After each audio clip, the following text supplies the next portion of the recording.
waxaa maanta magaalada muqdisho looga guddoomay villa Soomaaliya waraaqaha aqoonsiga laba danjiraha dowladda boqortooyada Bahrain oo saldhigiisu yahay magaalada Masqad ee dalka Cumaan ayaa soo booqday muqdisho. madaxweynaha ayaa uga guddoomiyay waraaqaha aqoonsiga villa Soomaaliya wuxuu soo gaarsiiyay salaan uu uga waday boqorka Bahrain. wuxuu kaloo ka hadlay xiriirka taariikhiga ee ka dhexeeyay Soomaaliya iyo waddanka Bahrain iyo sidii loo dardargelin lahaa xiriir ganacsi oo dhexmara labada waddan.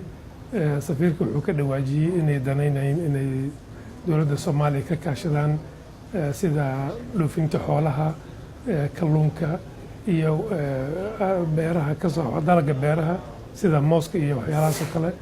sidoo kale waxaa yimid magaalada oo soo booqday isagana safiirka dowladda walaalanaha ee Burundi. safiirkaasna wuxuu dhiibay maanta waraaqaha aqoonsiga madaxweynaha ayuu dhiibay.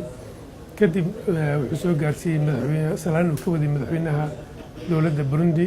waxay kale ka sheekaysteen madaxweynaha iyo safiirka xiriir taariikhi oo ka dhexeeyay ciidamada Burundi oo halkan ka jooga madaxweynaha ka mid celiyay ee ilaaliya nabadda ka tirsan ciidamada nabad ilaalinta ee AMISOM